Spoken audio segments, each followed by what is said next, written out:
I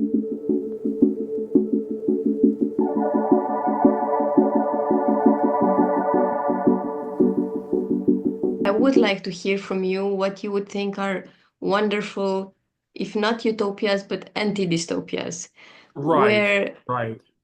and then let me frame it this way, where I think even if catastrophic things are happening, people raise to the occasion.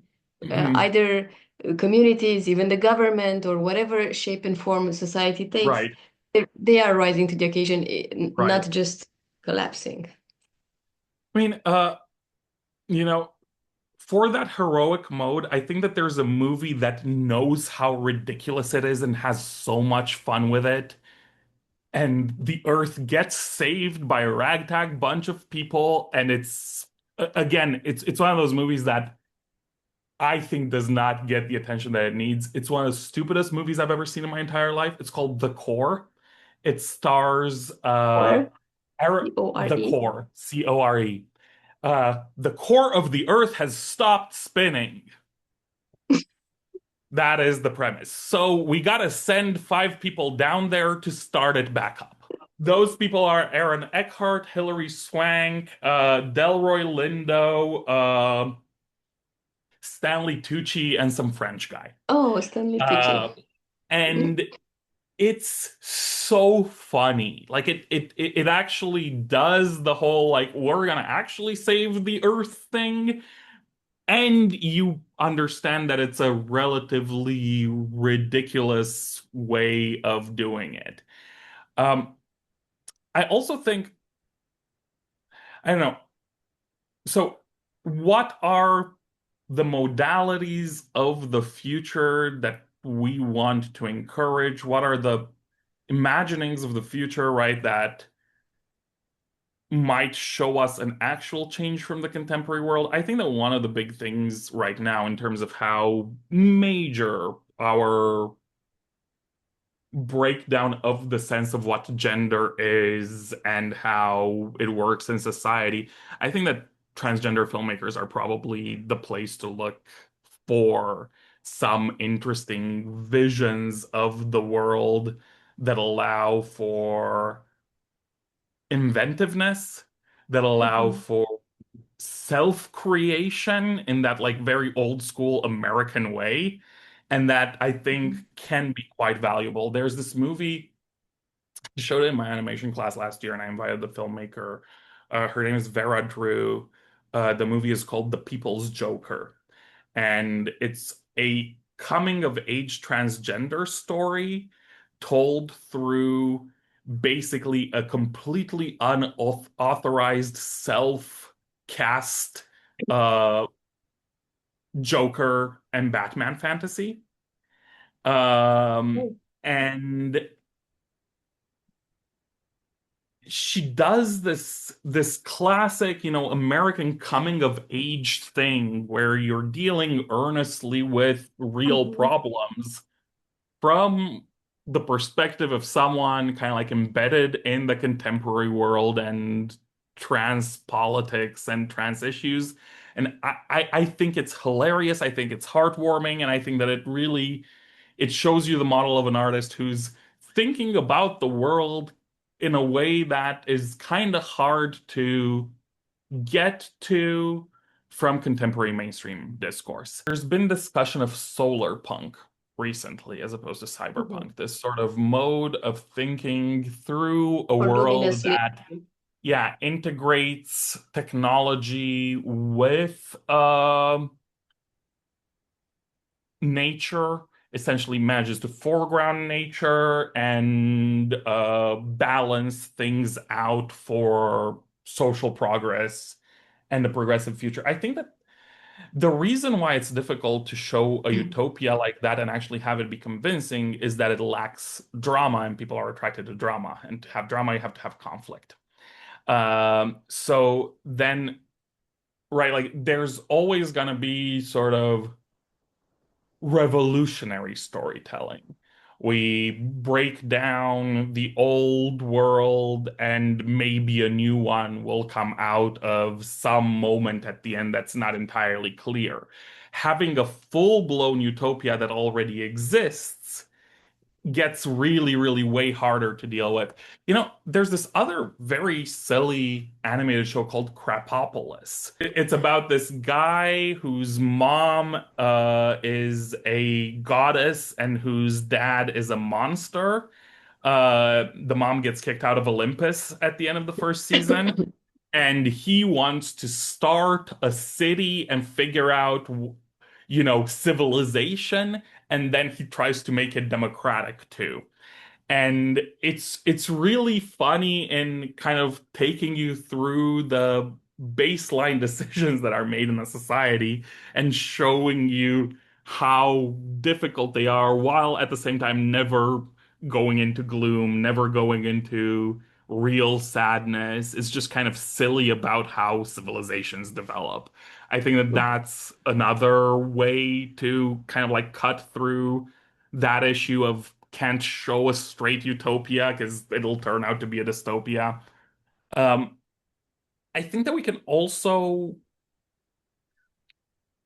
imagine sort of smaller scale futures in some ways that might be interesting. Like, I'm trying to think, this is not a movie, but I read this Korean sci-fi novel that my wife got me last year called Tower, where you have an entire country that's a tower in the middle of a city in an unnamed country. It's clearly kind of Korea in the future, but you have an entire world within one building, and then all of these relatively comic vignettes about interactions between the different layers of the building, uh, and the building and its outside.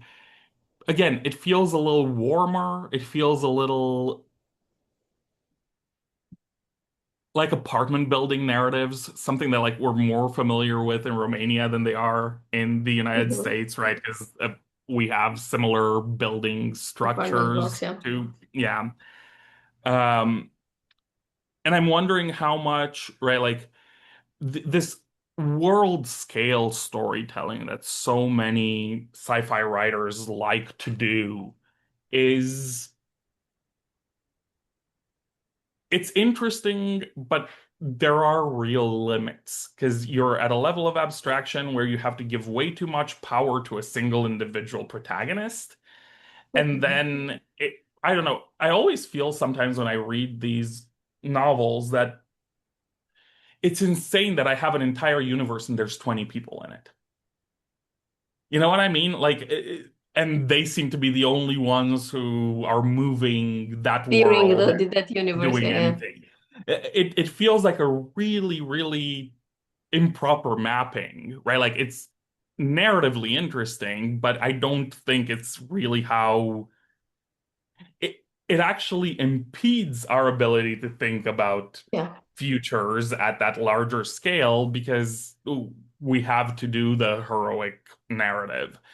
Um, I also think thinking through technology, of course, is the other way there, right? Like if you start with a speculative technological difference in the world and sort of map down from it, uh, you might end up with a world where dystopian characteristics absolutely exist, but there is a feeling of change and a directionality. I'm thinking, uh, there's this guy, Nick Harkaway, John le Carre's son, who has been writing speculative fiction for a while, and he had, I think I'm blanking on the title of the book right now, but he has one in which basically super wealthy people get to put themselves for, essentially the GDP of a small country through a process that essentially puts their body through a second puberty.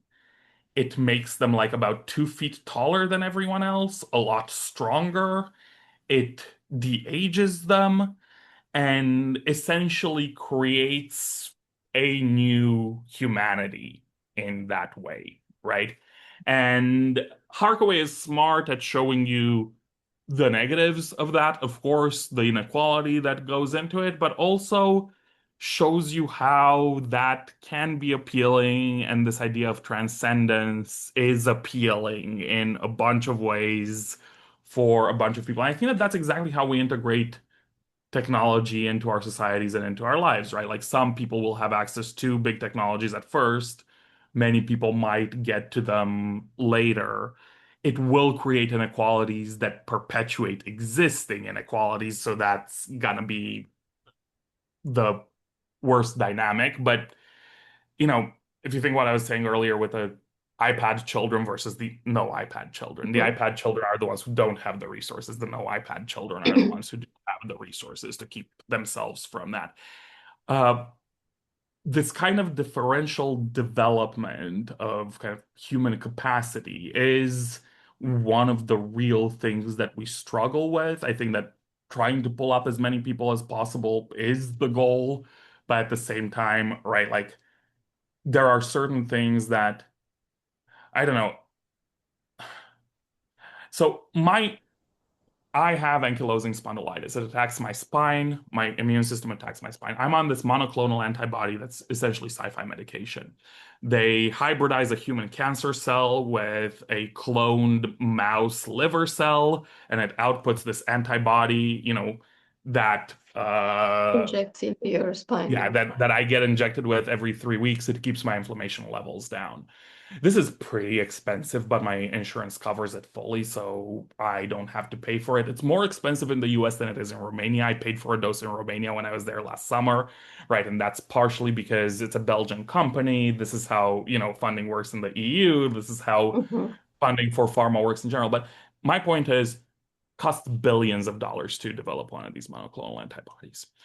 Some of them are literally going to save people's lives. Not just the way that this one has saved mine in the sense of improving it and making sure that the progression of my disease is slowed down, if not stopped, but literally children who have a genetic disability that will have them die before the age of 1.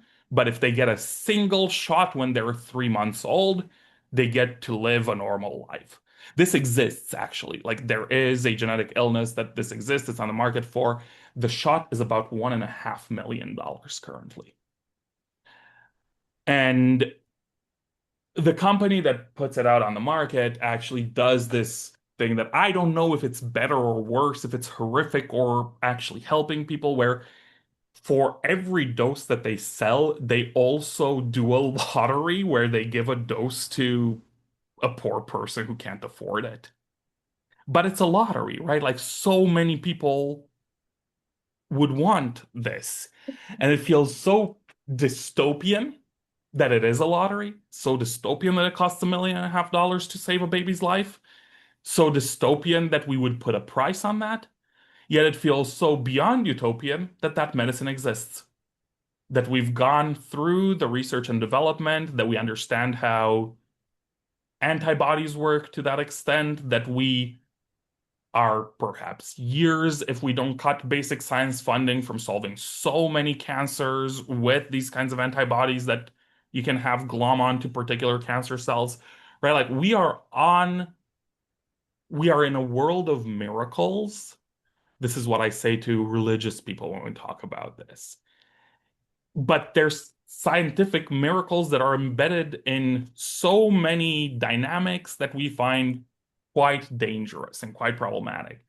And I feel like the only kind of speculative future that I think has enough explanatory power is one that will keep both things in mind. So you started this example on scientific progress in terms of really Right, horrific drugs and incredibly expensive but life-saving, and the inequity in the distribution. So the entire story is, I assume, because you say when we speculate about futures, we need to be well aware that whether even if they're infused with a sort of hope, these kind of futures, there will always be tensions, right. inequalities, some losers and some winners.